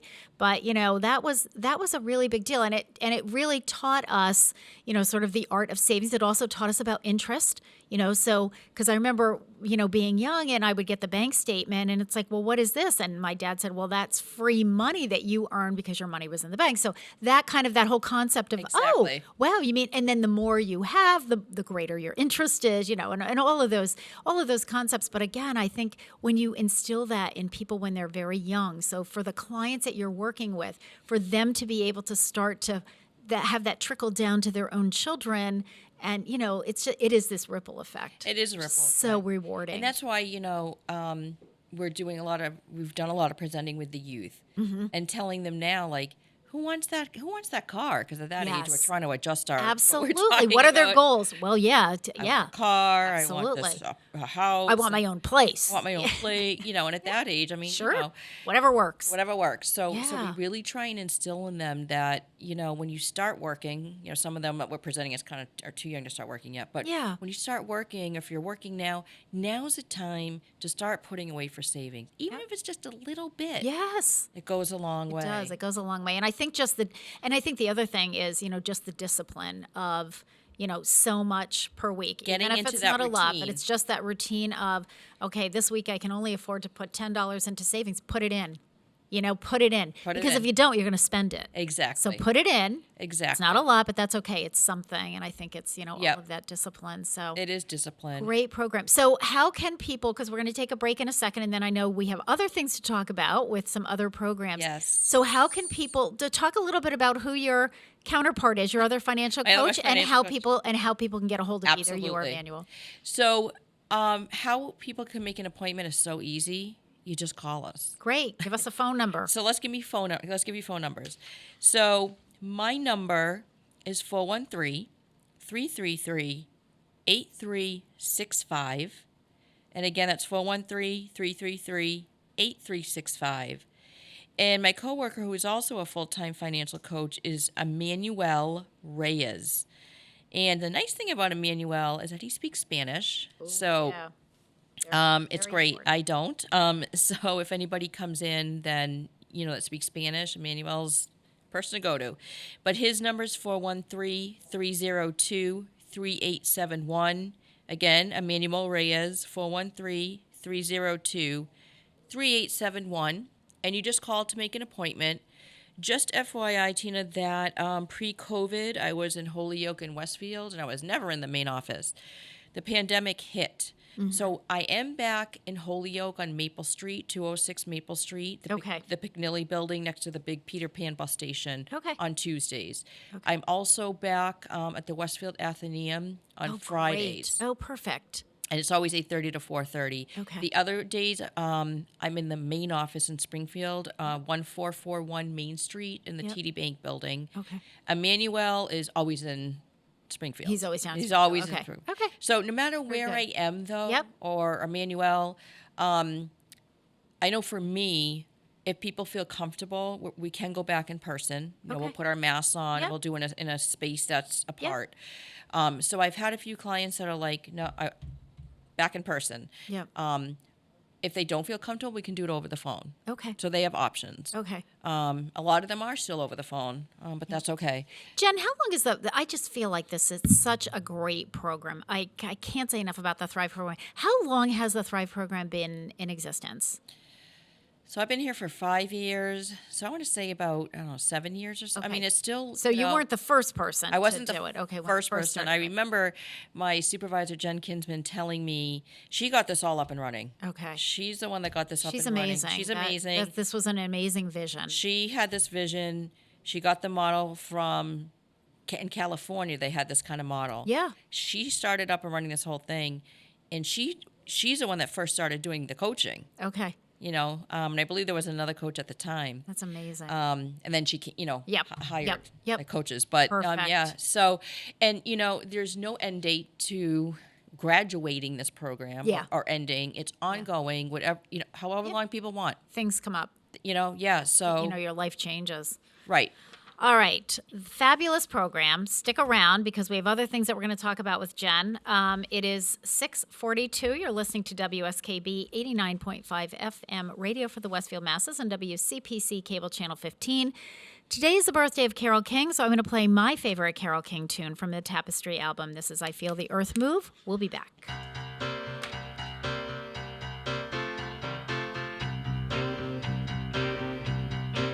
I feel the earth move under my feet. I feel the sky tumbling down. I feel my heart start to trembling whenever you're around. Oh, baby, when I see your face, mellow as the month of May. Oh, darling, I can't stand it when you look at me that way. I feel the earth move under my feet. I feel the sky tumbling down. I feel my heart start to trembling whenever you're around.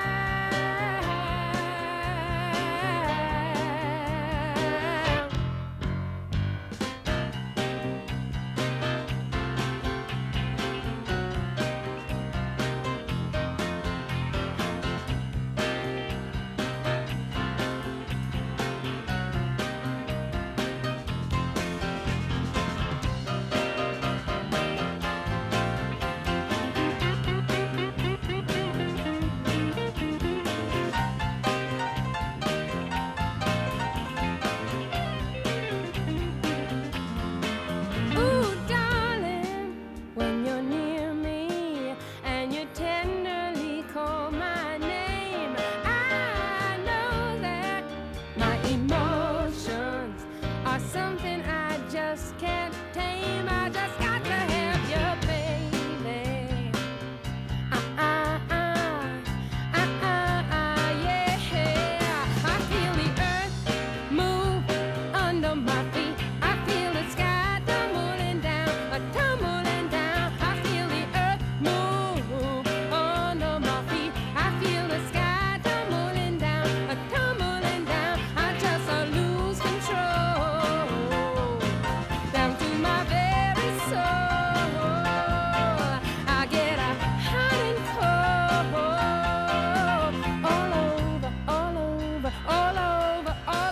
I feel the earth move under my feet. I feel the sky tumbling down. I feel the earth move under my feet. I feel the sky tumbling down. Tumbling down.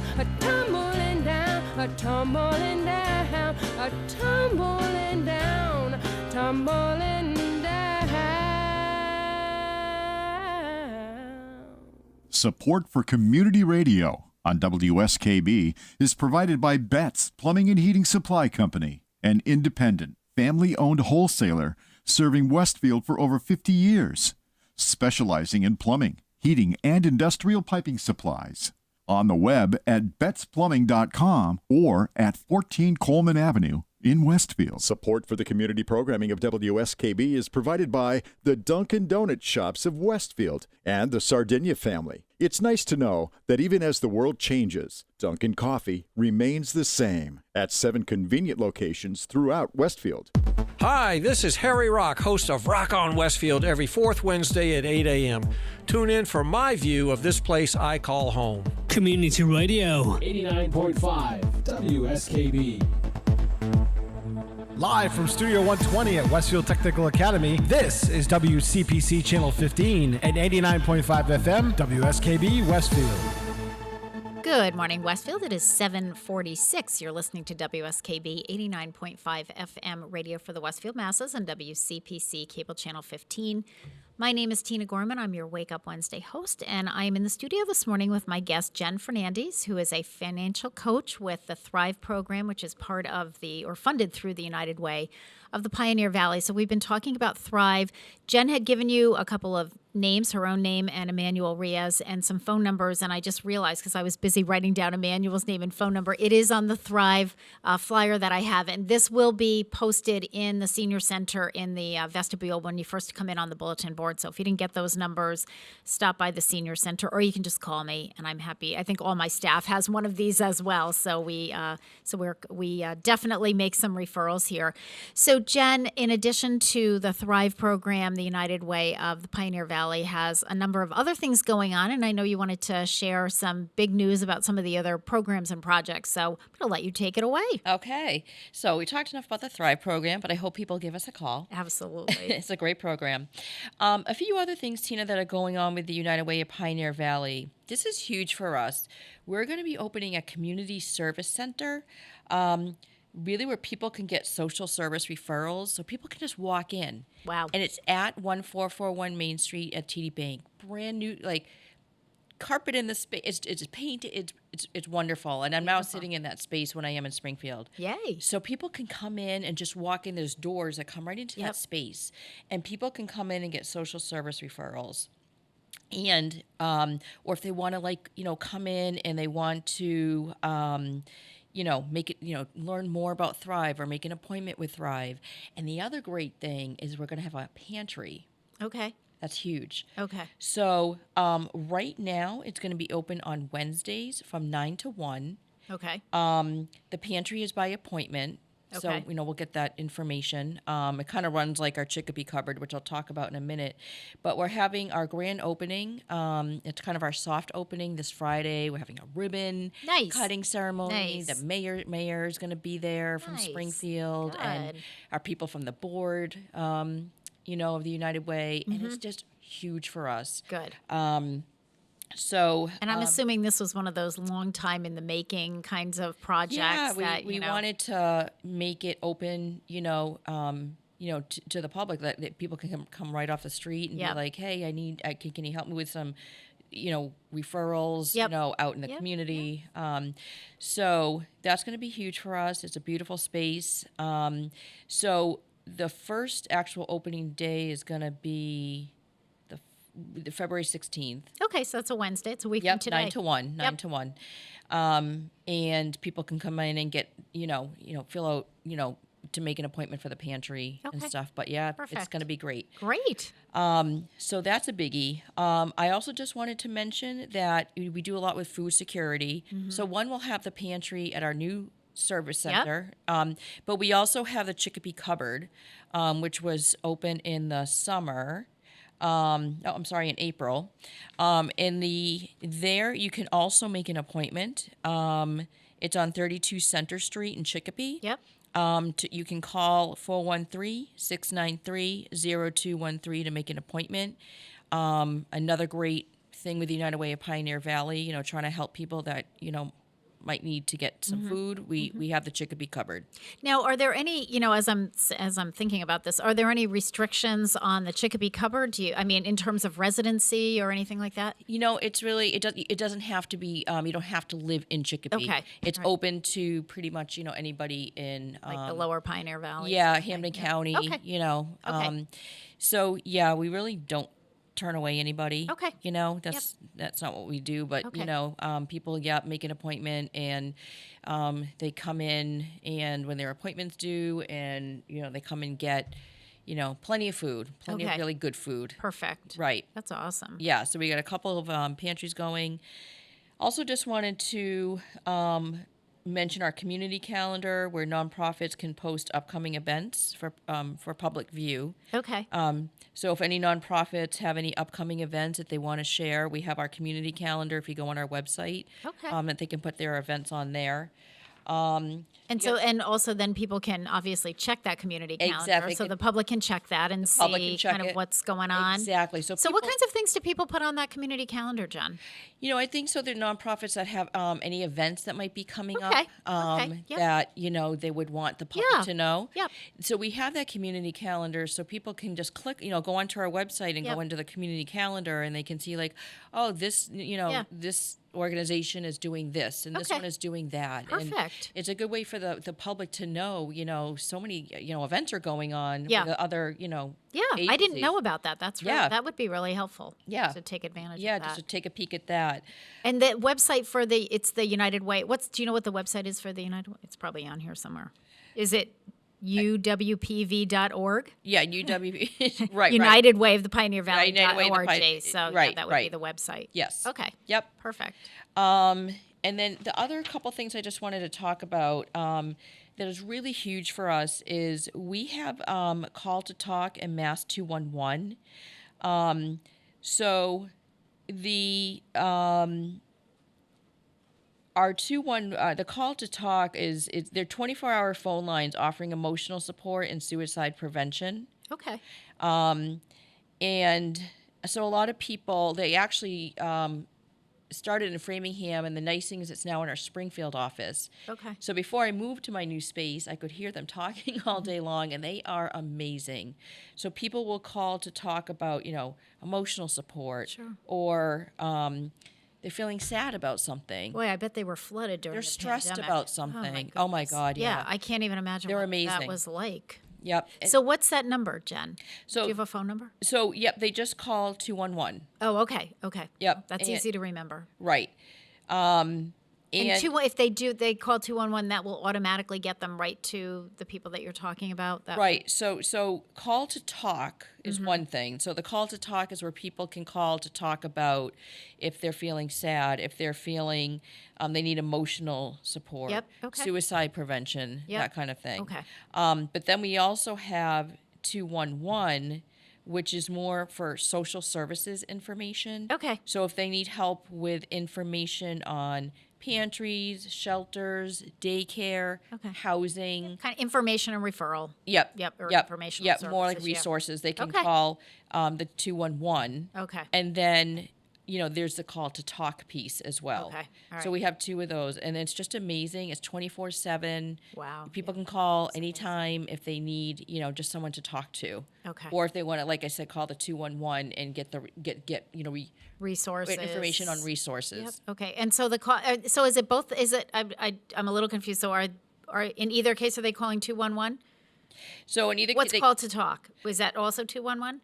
So they can call 211 and they Okay. can get to call to talk. Okay. All right. And so that's what So I'm calling 211. I want information about this. I'm going to get referred over here. Right. I need to talk to somebody because I'm feeling, just overwhelmed with Right. life. Okay. Then you're going to, okay. So Right. either way, it's 211. Easy to remember. Easy to remember. Okay. That's the easiest way probably to go. Okay. And the people that are doing the support on the call to talk, are they housed in the Springfield office now? So they're or are housed they- in Framingham and in Springfield. Oh, So okay, that very was also a big step for us is when Yeah. they came over to Springfield, and now we have them housed also in Springfield. Wow. So they're in an office in our, in the Yeah, main yeah, office. in the main office. And like I said, before I moved to my new space, I sat right across from them, so I could hear them all day long. Yeah. And I'm just so amazed Yeah. at how well, and just talking to these people that are calling them. Yeah. And just trying to help them through whatever it is they're going through. It's amazing how, because we've all learned that we've had to use the phone a lot during the pandemic when, of course, all the face-to-face stuff. But it is amazing how calming that can be, It really for is. anybody. Just And I know someone to talk to. I feel like I've talked so many people off the ledge during this pandemic. It's like the, Oh, sort of yeah. the expression that we all use. But, it really is. Sometimes it's just a matter of like, okay, take a breath. Why don't you go make a cup of tea? Let's just have a chat here and let's see what's going on. And, sometimes it's just like, I do that with my husband at the end of the day. It's like, okay, I'm going to talk this through. I'm not asking you to do anything but listen. You don't have to try to solve all my work problems for me or anything, but it's just like, because sometimes when you talk it through, you almost are able to sort some things out for yourself. Exactly. And almost get a different Exactly. perspective on things. So I just think that's so important and can be so beneficial. Right. It's so big that we have this type of thing, like the Chicopee Cupboard, the new service center that is opening, the community calendar, the call to talk in the Mass 211. Yeah, It's those are just awesome it's programs. huge. And the last thing really I just wanted to mention is our volunteer hub. Mhm. If you go on our website, you can, we're always looking for volunteers. Absolutely. For all kinds of things. Yeah. One of them, being the service center coming Yeah. up. Yep. So if you go on our website, there's Yeah, like a tab. Like a tab. Yep. Can't think Yep. right. How to That you could volunteer. right, how to volunteer. Sure. So we're always looking for volunteers. Yeah, good to know. So, I just wanted to mention that. Yeah, that's perfect. So, especially for all of you people who are retiring, and everybody, people retire and it's like, oh, I have all these things around my house I want to do. Here's what I hear all the time.